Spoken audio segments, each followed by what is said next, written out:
In early 2025, China, the largest buyer of U.S. soybeans, abruptly halted purchases, shaking American agriculture to its core. This sudden move severed a multi-billion-dollar relationship, leaving farmers and traders scrambling.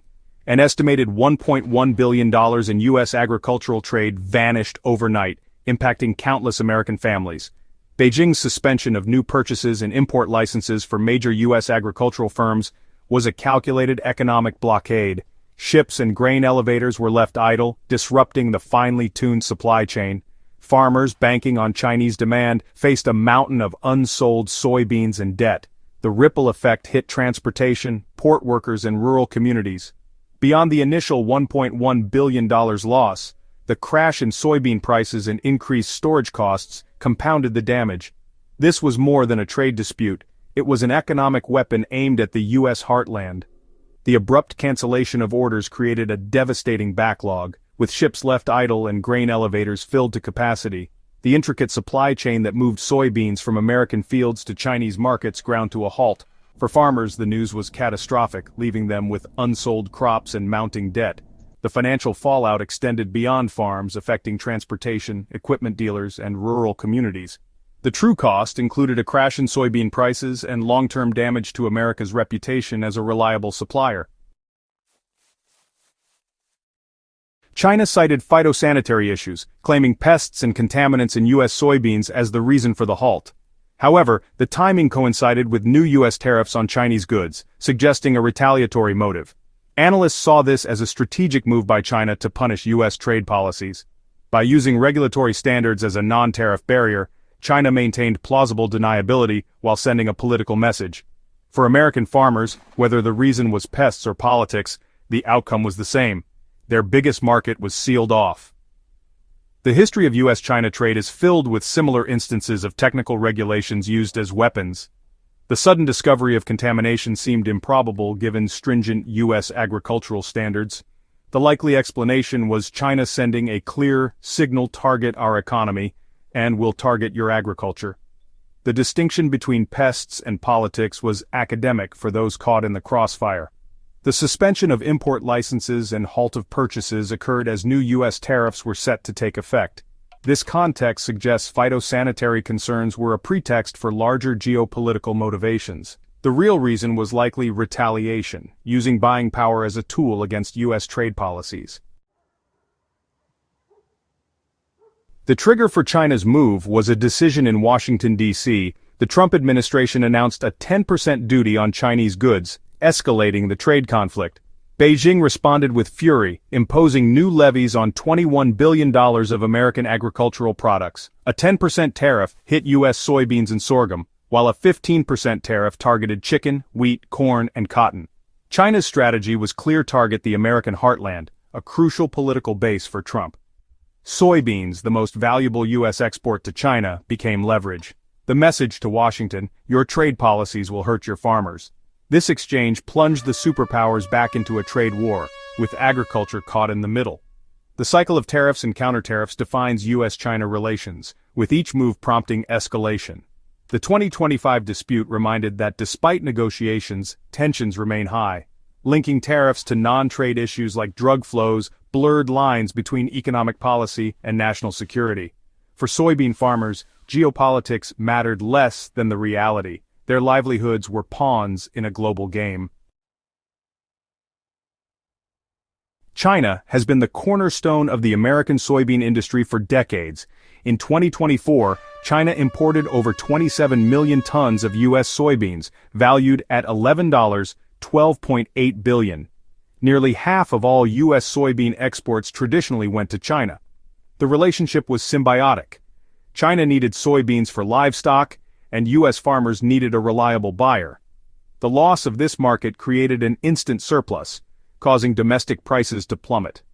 Farmers faced selling at a loss or paying for storage, highlighting the risk of over-reliance on a single buyer. The trade war of 2018 offered a preview, but many hoped for normalization. The 2025 events brought the worst-case scenario to life, with the golden goose flying away. The crisis was a brutal lesson in the perils of over-reliance and the economic consequences of entangled trade and geopolitics. The scale of the trade relationship is difficult to overstate, with China consistently the top destination for U.S. soybeans. For many Midwest farmers, planting soybeans was synonymous with selling to China, making the loss devastating. Beyond billion-dollar figures, the trade dispute has a human cost. It's felt by American farm families whose livelihoods hang in the balance. These aren't faceless corporations, they're multi-generational family operations. The cancellation of Chinese orders is a direct threat to their way of life. The financial strain burdens rural communities already struggling with tight margins. Farmers face difficult decisions: plant soybeans again, switch crops, or sell the family farm. The emotional toll is immense, with stress, anxiety, and a sense of betrayal. Farmers feel collateral damage in a conflict they didn't start. As China shut out U.S. soybeans, it turned to Brazil, America's agricultural rival. Beijing's pivot to South America was strategic, securing soybeans and isolating the U.S. In April 2025, China signed massive contracts for Brazilian soybeans, signaling a shift. This move rewards competitors and reduces reliance on U.S. agriculture. For Brazil, it's a golden opportunity to expand market share at America's expense. China's strategy is to build a resilient supply chain less susceptible to U.S. pressure.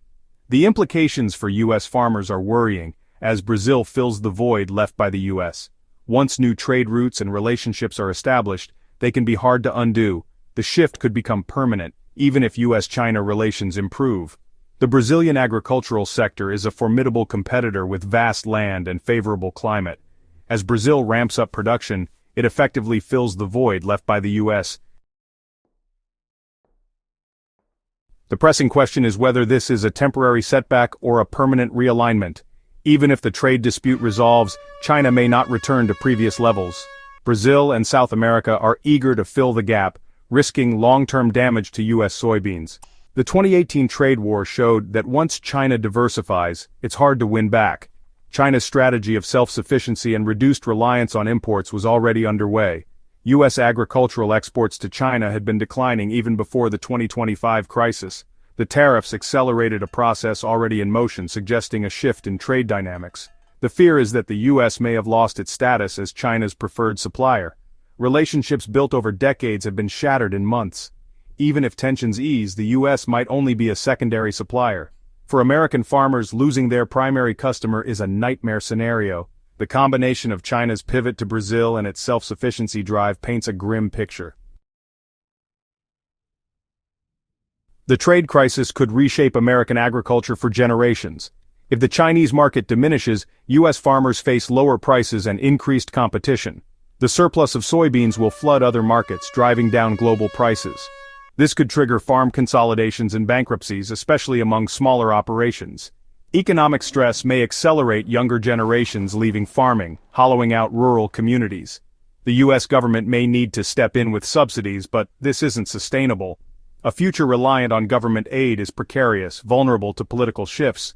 The crisis exposed the vulnerability of relying on a single export market. Farmers may need to diversify crops, develop domestic markets, or focus on value-added goods. In the meantime, American farmers navigate a world where their largest customer is now an adversary. The U.S.-China soybean dispute is reshaping global food systems. As China turns to Brazil, it's redrawing the global soybean trade map. Brazilian farmers gain access to the lucrative Chinese market, spurring agricultural expansion. Other soybean-importing countries may benefit from cheap American soybeans. However, this makes them more dependent on a volatile U.S. market. The bifurcation of the market into two spheres could lead to price instability. The trade war signals a trend towards deglobalization and economic fragmentation. Countries prioritize national security over free trade, re-evaluating supply chains. The crisis shows how food can be a weapon in geopolitical conflict. Economic interdependence was thought to foster peace, but the soybean saga challenges this. Deep trade relationships can become sources of vulnerability and leverage. The humble soybean symbolizes a contentious era in international relations.